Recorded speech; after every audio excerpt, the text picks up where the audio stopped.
vavaka isika tompoko. Raha mbola mitempoko ny fonay Andriamanitra.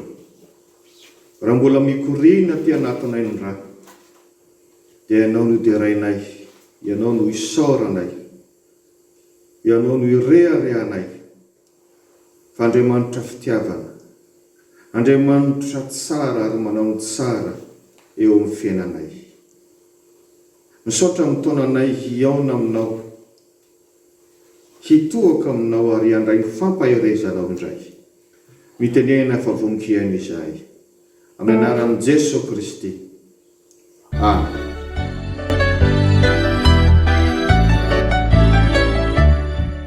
Eksodosy toko 4 andininy 10 ka hatramin'ny 17. Vakina amin'ny anaran'ny Tompo. Aroa Mosesy tamin'i Jehova: Tompo, mifonona aminao aho, olona tsy mahay mandahateny aho, na hatrany aloha, na hatramin'izao itenenanao amin'ny mpanomponao izao aza, fa votsavava sy miadam-piteny aho. Ary hoy Jehova taminy: iza moa no nanao ny vavan'ny olona? Ary iza no mampahamoana, na mampaharenina, na mampahiratra, na mampahajamba? Tsy izao Jehova va? Koa ankehitriny dia mandeha any, fa izao no homba ny vavanao, ka hanoro anao izay ho lazainao. Fa hoy izy: Tompo, mifona aminao aho, irao izay tianao hirahina. Dia nirehitra tamin'i Mosesy ny fahatezeran'i Jehova, ka hoy izy: tsy ao ihany va Arona Levita rahalahinao? Fantatrao fa mahay mandahateny izy. Ary indro koa avy hitsenanao izy, ka rehefa mahita anao izy dia ho faly ny fony. Dia hiteny aminy ianao ka hanolo teny azy, ary izao homba ny vavanao sy ny vavany, ka hanoro anareo izay hataonareo. Ary izy hiteny amin'ny olona hisolo anao, ka dia izy no hosolo vavanao, ary anao kosa ho solon'Andriamanitra aminy. Dia hoentinao eny an-tananao io teny io, izay hanaovanao ireo famantarany ireo. Amen. Ray Masino, manamasinanay amin'ny fahamarinana, ny teninao ny fahamarinana. Amen.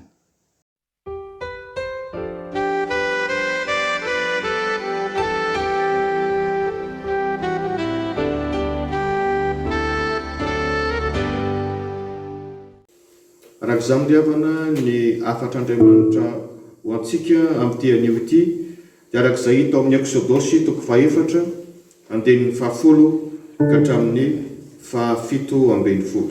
Eksodosy toko 4 andininy 10 ka hatramin'ny 17. Nakana aloha hevitra hoe izay mpanompo manetry tena ihany no ankasitrahan'Andriamanitra.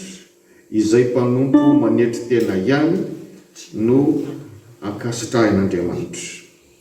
Fantatsika fa mitantara ny fiantson'Andriamanitra ny Mosesy izao Eksodosy toko 4 zao. Fantatsika ny tantara naomby tamin'ny fanomponan'Andriamanitra zany Mosesy zany. Manana anjara toerana lehibe eo amin'ny tantaran'ny mpanompon'Andriamanitra. Hatramin'ny fara fofonainy dia nanompo an'Andriamanitra izy. Ny Eksodosy toko 4 andininy 10 ka hatramin'ny 17 dia mbola mitantara amintsika ny resaka ny fanaovan'i Mosesy tamin'Andriamanitra raha niantso azy izy. Ary na dia izay ihany aza dia ampy hatarafatsika ny hoe tena mpanompo manetry tena ity Mosesy ity. Dia ho jerentsika amin'ny tapany voalohany fa ny mpanompo manetry tena dia mahalala matahotra manoloana ny alehibe ny asan'Andriamanitra. Ny mpanompo manetry tena mahalala matahotra manoloana ny alehibe ny asan'Andriamanitra. Inona moa ny iraka nampanaovan'Andriamanitra ny Mosesy? Hitantsika eo amin'ny toko 7 andininy 10 zany. Ny iaona amin'ny Farao, mpanjakan'ny Egypta, ka hiteny aminy avela ho amin'izay ny vahoakan'Andriamanitra, fa tsy maintsy hoentina ho any amin'ny tany Kanana izay efa nampanantenan'Andriamanitra izy.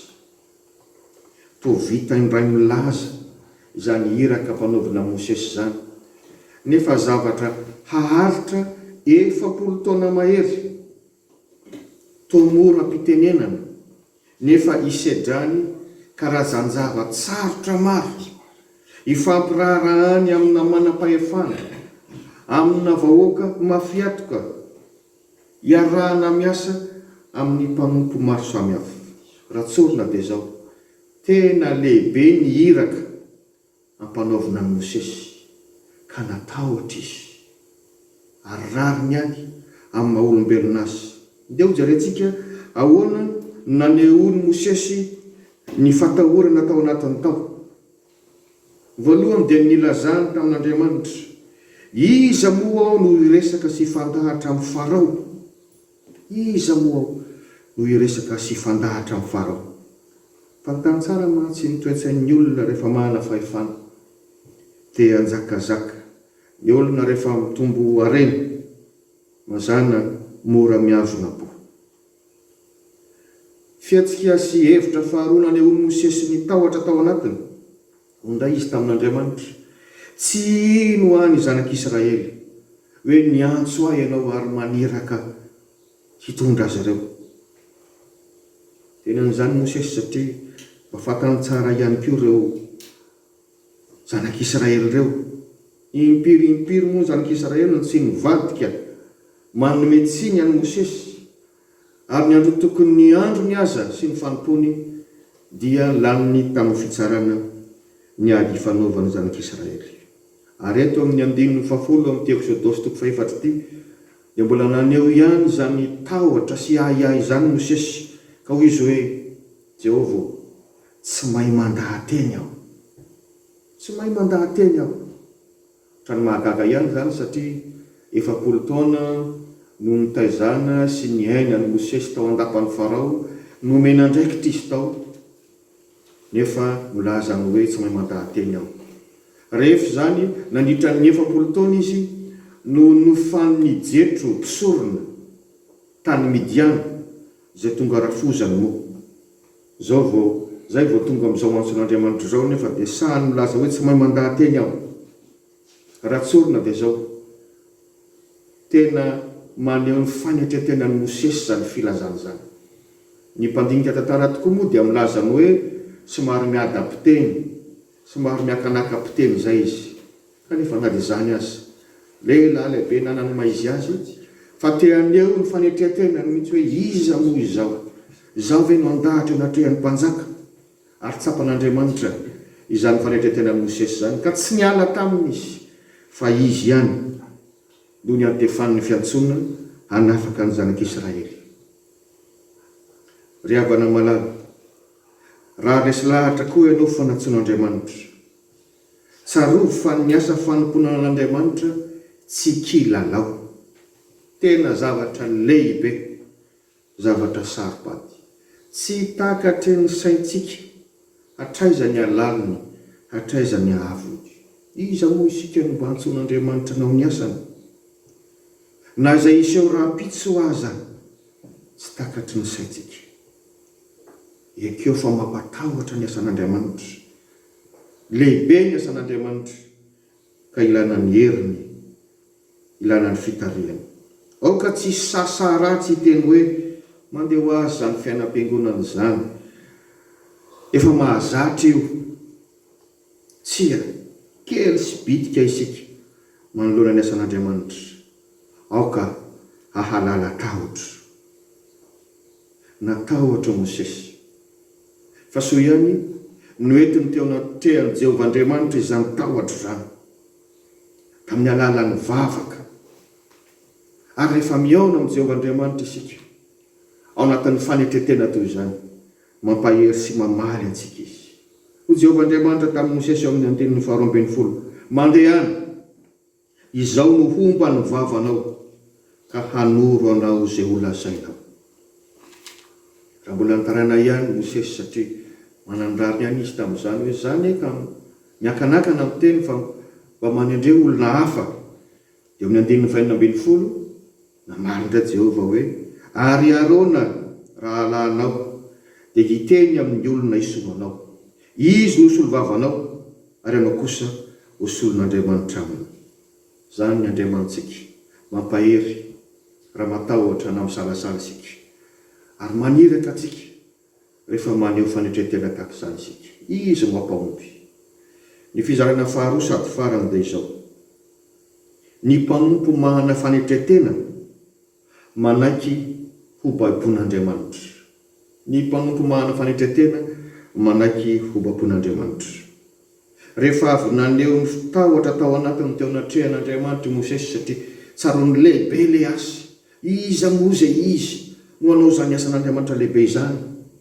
Rehefa avy niaiky izay mety ho fetrany sy fahalemeny Mosesy ka nandray ny valiteny sy ny fampahirazana avy amin'Andriamanitra, tsy nidongo intsony avy eo, tsy niala-tsiny intsony, tsy niady varotra intsony, ary tsapan'Andriamanitra izay fahanginan'ny Mosesy izay avy eo. Mariky ny fanetretena, mariky ny fanekeny hoe eny ary Andriamanitra ao, ianao no miantso sy maniraka, ianao no mandresy lahatra ka dia babonao ao. Ary naneho ny finoana Mosesy, finoana aseho amin'ny alalan'ny fahanginana. Dia nomeny Jehovah azy ny toromarika eo ny 170. Dia hoentinao eny an-tananao ity tena ity, hanaovanao ireo famantarana ireo. Rehefa mamaky tsara ny tantaran'i Mosesy ianao sy ny fanompony, dia atakatra tsara ny nanomezan'Andriamanitra azy ny tena sy ny herin'Andriamanitra ny seho tamin'ny alalan'ny fampiasany izany tena izany. Ity fiantsonan'i Mosesy ity dia mampatsiaro ny fiantsonan'i Jeremia mpaminany koa. Rehefa natsony Jeremia mpaminany, natsony tao anatin'ny fatambrany, izao nambarany tamin'i Jehovah: indrisy Jehovah Tompo ao, indro tsy mahay mandahateny aho fa mbola zaza. Ohatran'ny tao marina ihany. Fialan-tsiny maneho tahotra, fa rehefa nandresy lahatra azy Jehovahandriamanitra, rehefa milaza ny hoe zany manome fahefananao, zany miaraka aminao. Jeremia ihany no miaiky eo amin'ny 2:7. Jehovah, no taminao aho ka voataona, no sangorinao aho ka resinao. Mahavariny zany, mampieritreritra zany. Ary raha milaza aminao fa tsy mora ny fanompony Jeremia. Andranomaso, tena andranomaso, noho ny faniratsirana ataon'ny olona, noho ny fanenjehana ataon'ny olona, nefa tsy maintsy nataon'ny Jeremia ny fanompony. Nanaiky ho babon'Andriamanitra Jeremia. Zany no mpanompo ny etritena ary mpanompo homban'Andriamanitra.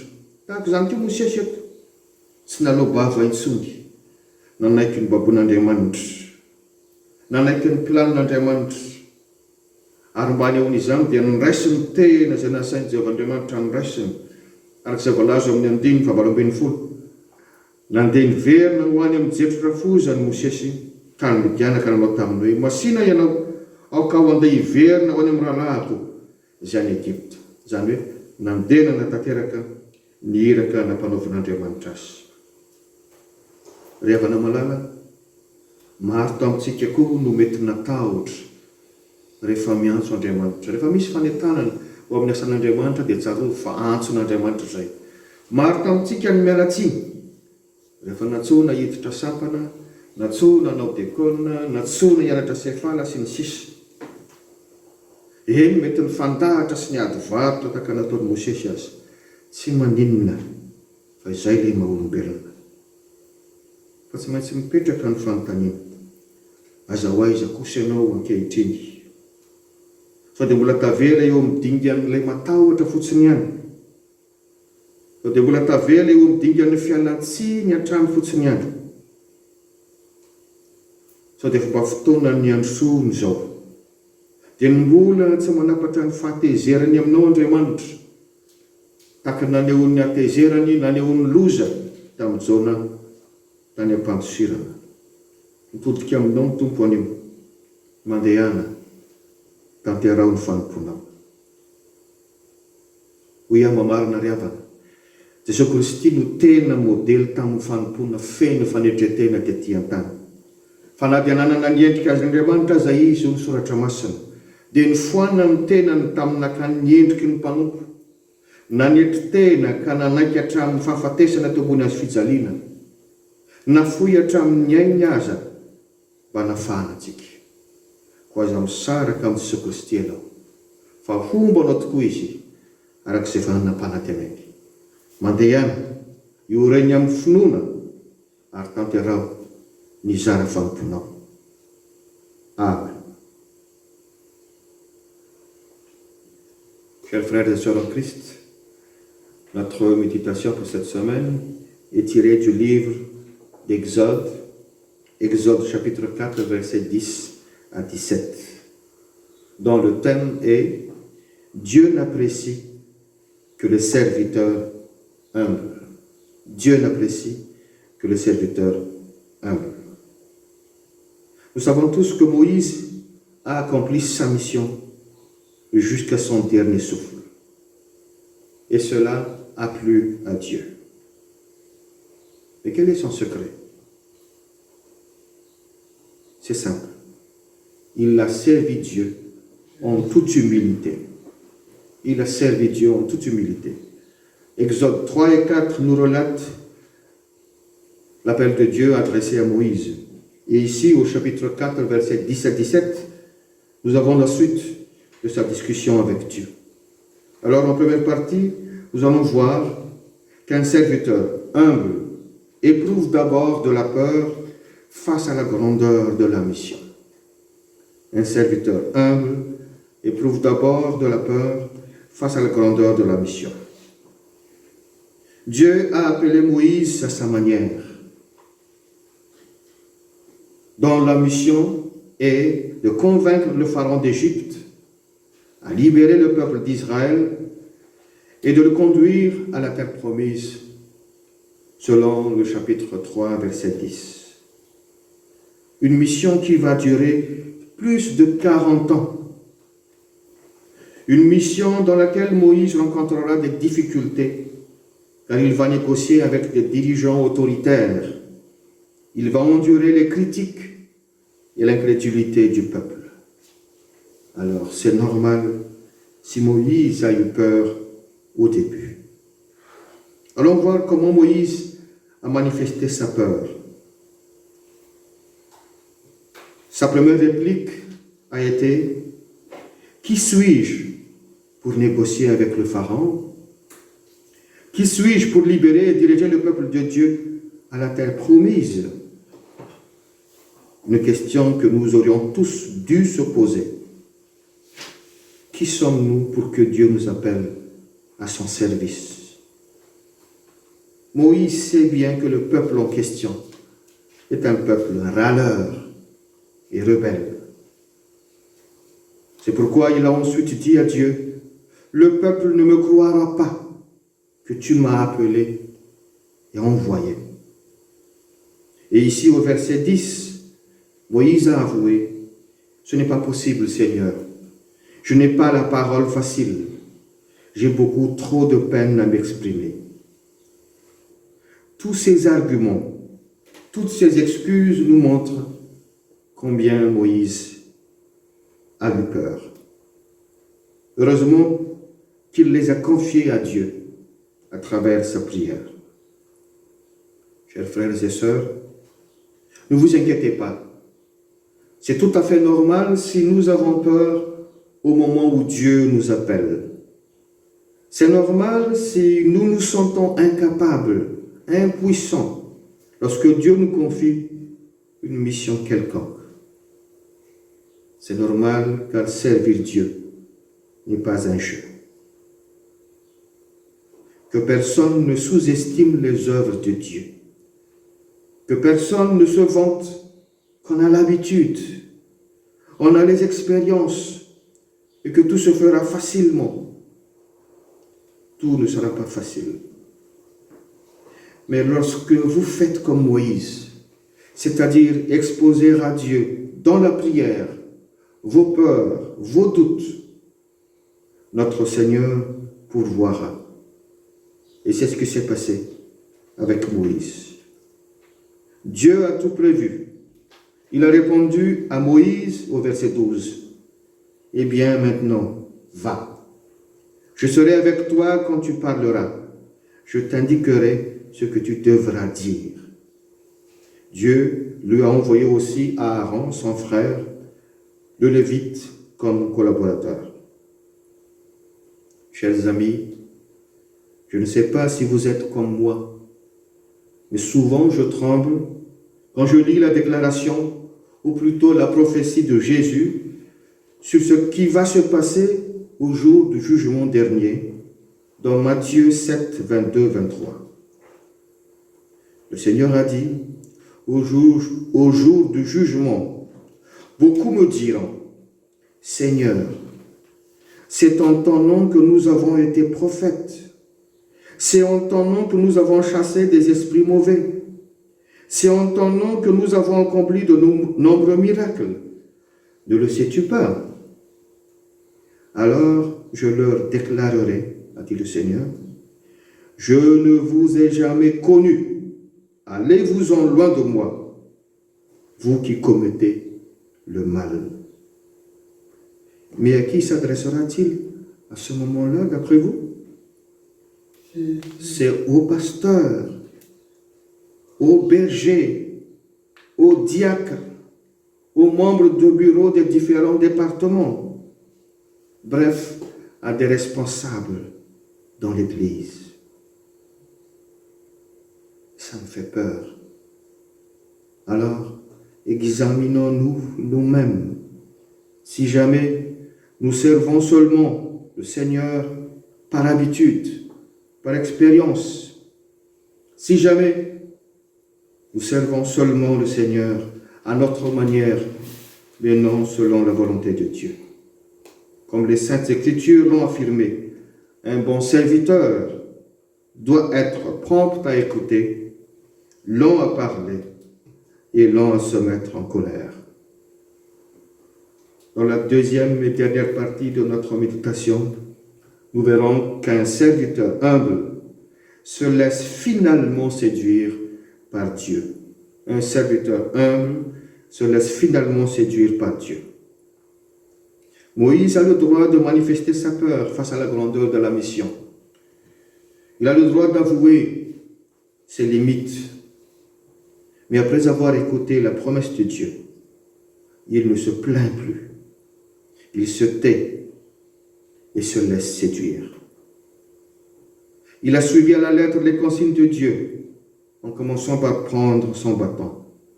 Et d'après le verset 18, il est vite retourné vers Jéthro, son beau-père, et lui a dit, « Il faut que je retourne vers mes frères de race en Égypte. » Cet appel de Moïse nous rappelle celui de Jérémie, car voici ce que Jérémie a dit quand Dieu l'a appelé. « Hélas, Seigneur, je suis trop jeune pour parler en public. » Et quand Dieu l'a réconforté et lui a promis de lui donner le pouvoir et le savoir-faire, c'est Jérémie lui-même qui a conclu au chapitre 20, verset 7. « Seigneur, tu m'as si bien séduit que je me suis laissé prendre. Tu m'as forcé la main. Tu as été le plus fort. » Chers frères et sœurs, je sais que par sa grâce, Dieu vous a aussi appelé. Vous lui avez sans doute manifesté votre peur, votre doute. Vous avez sûrement essayé de négocier. Mais maintenant, une question se pose. Où en êtes-vous? Êtes-vous seulement dans la phase du doute et de la peur? Êtes-vous encore en mode d'avancer à chaque fois des excuses? Alors là, je vous conseille de vous fier personnellement et totalement au Seigneur. Comme Moïse, engagez une discussion sincère avec Dieu. Faites le bilan de votre engagement après tant d'années et laissez-vous séduire par Dieu, car il est bon.